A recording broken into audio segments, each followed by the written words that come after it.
My stepdaughter thought she ruled the house when her mom was away, throwing a party that wrecked everything. "He won't dare tell," she bragged. I didn't tell. I sent her mom the $9,650 repair bill and security tapes.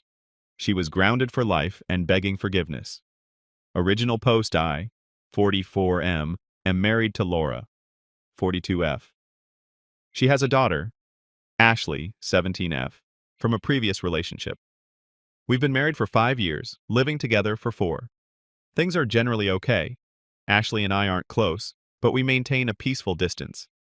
I tend to let Laura handle the day-to-day parenting stuff. Laura had to fly out of state for 2 weeks to help her mom, who was recovering from knee surgery. Mom was stable, over the worst, but needed help with mobility and getting settled back home.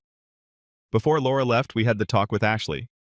Rules: school, chores, curfew, absolutely no parties. Ashley gave us the classic teen eye roll, the "duh, I know," but Laura pressed it. "Ashley, I'm serious. No parties. David's in charge." More eye rolling, but she agreed. I have a demanding job, sometimes pulling late weekend shifts. The first week was fine. Second Saturday, my shift ran really late. Didn't get home until maybe 2:15 a.m. Utterly exhausted. The moment I turned onto our street, I knew. Cars crammed everywhere, music thumping faintly. That sinking feeling hit hard. Opened the front door. Total chaos. Wall-to-wall strangers, mostly teens. Beer cans, sticky red cups, the reek of weed and cheap booze. Someone had scrawled graffiti in permanent marker across a large section of the living room drywall. Laura's favorite ceramic lamp? Smashed. Deep scratches gouged into the hardwood floor near the door. And, yep, a cigarette burn melted into the arm of our newish sofa. The big 65-inch TV screen in the family room had a spiderweb crack in the corner. My first instinct was pure rage, to storm in, grab the nearest kid, start screaming. But then I thought of Laura, already stressed, dealing with her mom. And I thought of Ashley's track record for twisting situations, for playing the victim. Blowing up wouldn't help. It would just make it my word against hers and a bunch of drunk teens. Cold dread settled in, pushing the anger down. Strategy first. Evidence. I didn't engage. Just walked through the disaster zone, noting the damage. Found Ashley holding court in the kitchen, laughing, clearly enjoying being the host. She saw me, froze for a second. Then that defiant, smug look came over her face. The "what you gonna do about it" look. I turned around, went upstairs to our bedroom, mercifully untouched, and locked the door. Took several deep breaths. Pulled up the security camera app. We have cams covering the main floor and exterior after a neighbor's car was broken into last year. Downloaded footage from the whole evening. It caught everything. The sheer number of kids, the idiot with the Sharpie, the stumble that killed the lamp, the careless ash flicked onto the sofa, the crack appearing on the TV screen after someone bumped it hard. Ashley was right there, sometimes encouraging it, definitely facilitating it.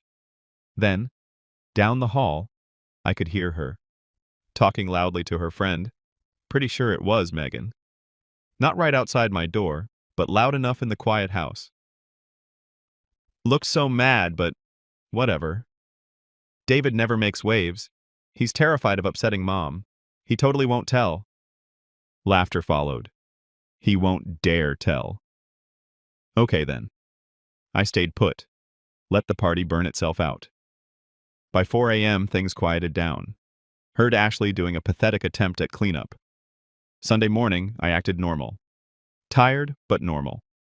Didn't say a word about the party. Ashley was visibly tense, watching my reaction. The house smelled like stale beer and regret. The cleanup was useless. Monday, I took a personal day. Got professionals in for quotes. It was grim. Hardwood floor refinishing, deep scratches, spill stains. $3,800. Drywall repair and repaint. Living room, hallway.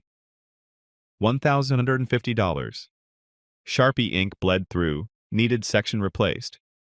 Sofa professional cleaning and burn repair. $850. Specialist needed for the fabric type. Replace smashed lamp. $350.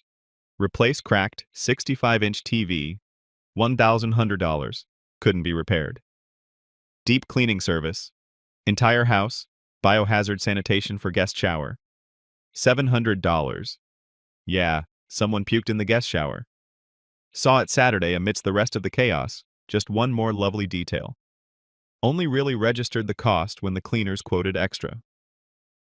Repair gouges on custom entryway table. $400. Replace ruined area rug and padding. $700. Total, $9,650. Not an estimate, actual quotes. Compiled it all.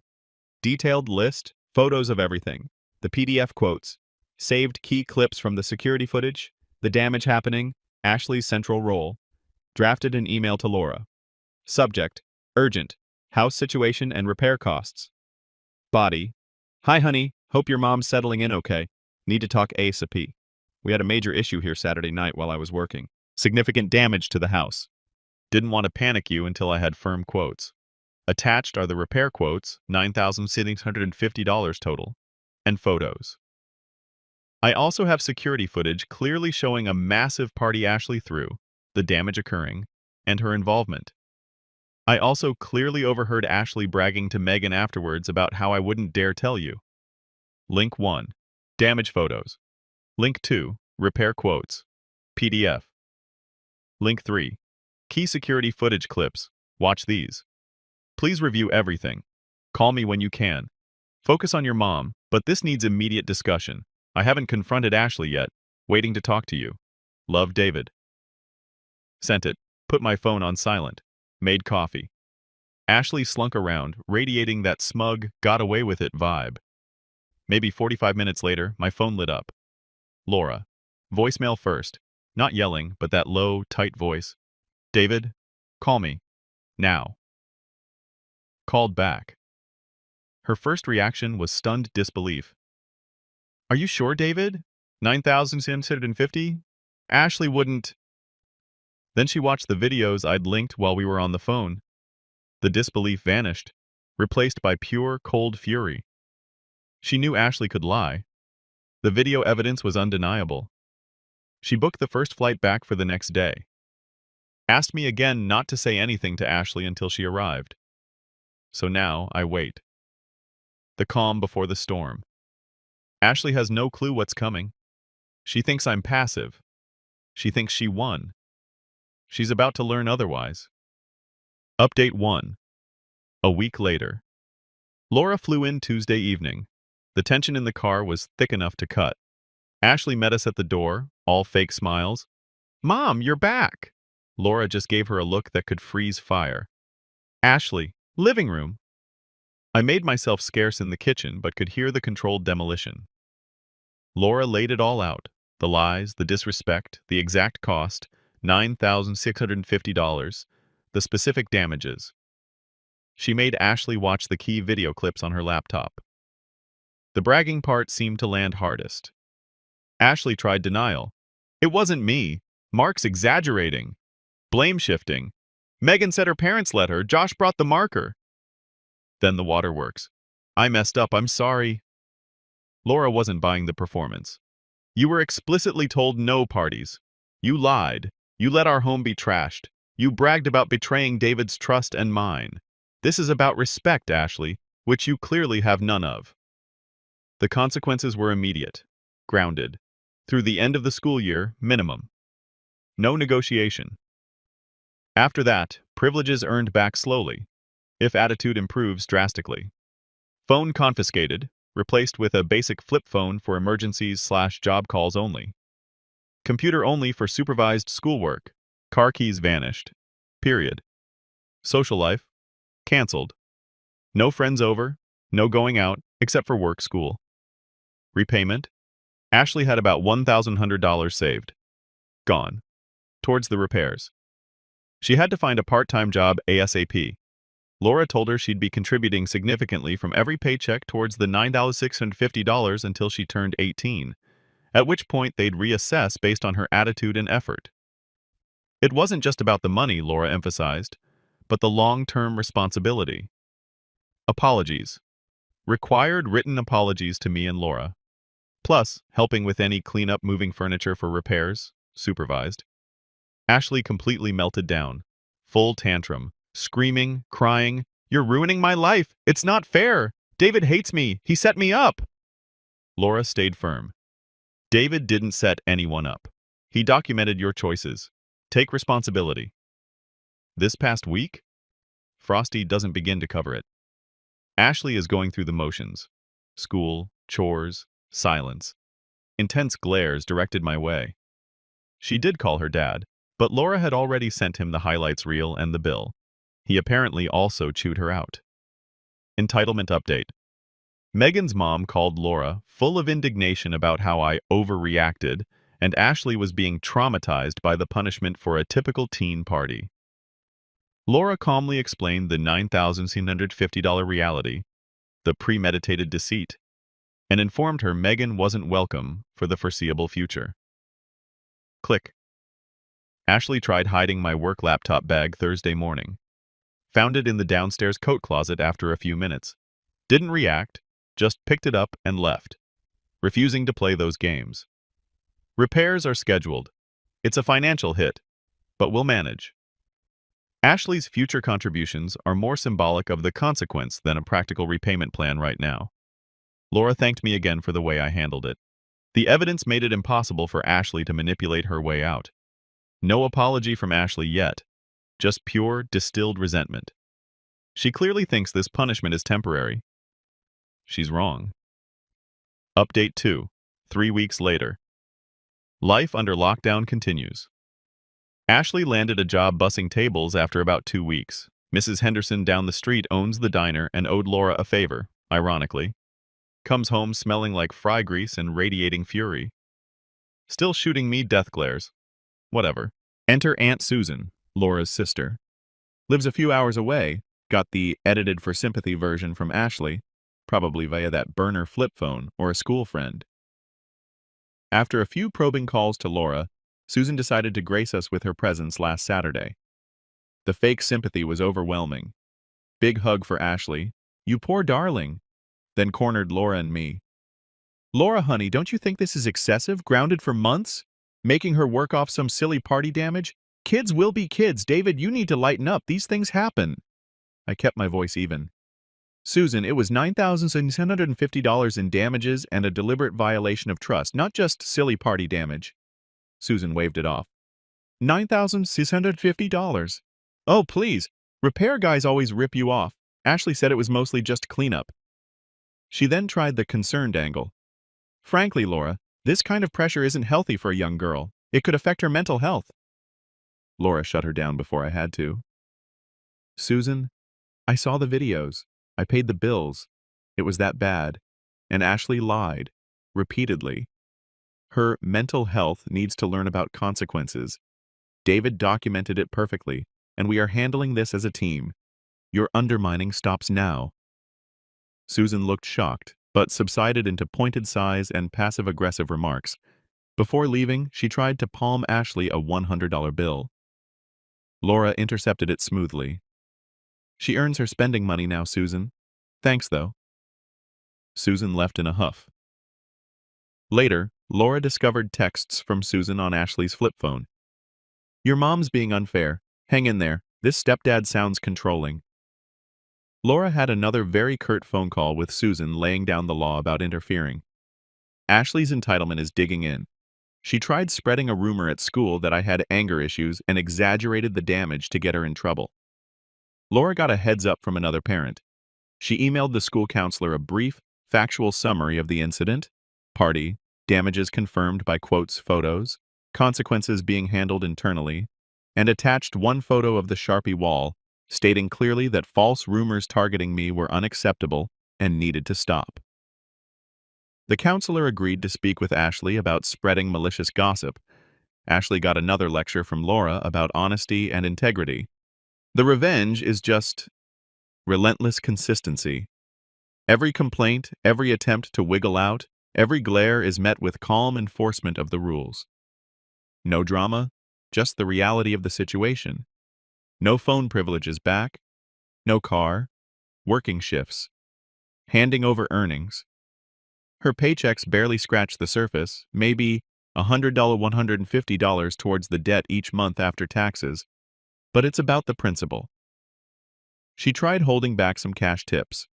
Laura found out, didn't raise her voice, just tallied the amount, added it to the repayment spreadsheet, and tacked another 2 weeks onto the phone restriction timeline, pushing it further into the summer. Ashley had an epic meltdown.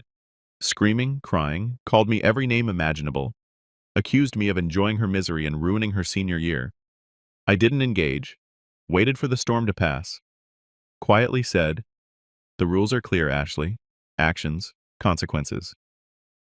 Then I walked away. It's exhausting. The atmosphere sucks. But the message is sinking in, maybe. Entitlement has a price tag. Final update, 6 months later. 6 months. Feels like a lifetime ago in some ways. Figured I'd close the loop. Things aren't magically perfect, but they're stable. Ashley's grounding officially ended with the school year, but she's on probation, basically. Earned back limited, supervised social outings with approved friends, still has the flip phone, still no car keys. She's still working at the diner. The $9,750 debt looms large. She's paid maybe $800 towards it. It's a slog, and she complains constantly about how unfair her life is, how she's missing out. Zero connection made between her actions and her current reality. Her attitude towards me has thawed from ice-cold fury to grudging coexistence. We exchange necessary words. "Is dinner ready? Your mom's looking for you." It's progress, I guess. She gave me a coerced, mumbled apology months ago after Laura insisted. It meant nothing, but whatever. The entitlement persists, just quieter. She tried one more manipulation tactic a while back, telling Laura tearfully that I obviously couldn't wait for her to turn 18 so I could convince Laura to kick her out. Laura, having seen Ashley's patterns and the evidence, didn't fall for it. "David has been fair, Ashley. He's the reason we knew the truth. This is on you. Stop trying to blame him." That seemed to be the final nail in the coffin for her divide and conquer strategy. Aunt Susan keeps her distance, sends cards. Laura suspects cash is sometimes included, but doesn't make a big deal unless she catches it directly. The lectures have stopped. Ashley's party friends are long gone. Some might say I should have confronted Ashley myself that night. But honestly, seeing the calculated way she acted, hearing her brag, I knew a shouting match was pointless. It would have devolved into a he said she said nightmare. Letting Laura see the undeniable proof first, then backing her play 100%, was the only way to cut through the manipulation. It worked. I didn't call the cops that night, though it crossed my mind.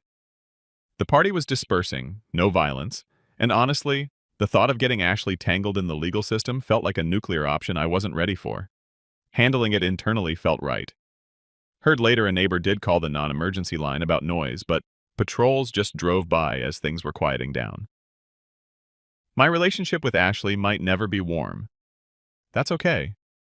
This wasn't about being liked. It was about establishing boundaries and respect for our home. The revenge, such as it was, wasn't about cruelty. It was about the unwavering, calm execution of consequences. It was about proving that "he won't dare tell" was dead wrong. I dared, and the email did the heavy lifting. The house is quiet now. Laura and I are a solid team. Ashley learned that actions, especially destructive and disrespectful ones, have long, expensive tails. Maybe one day she'll actually get it. Until then, she pays the bill. Thanks for reading along, Reddit. Out.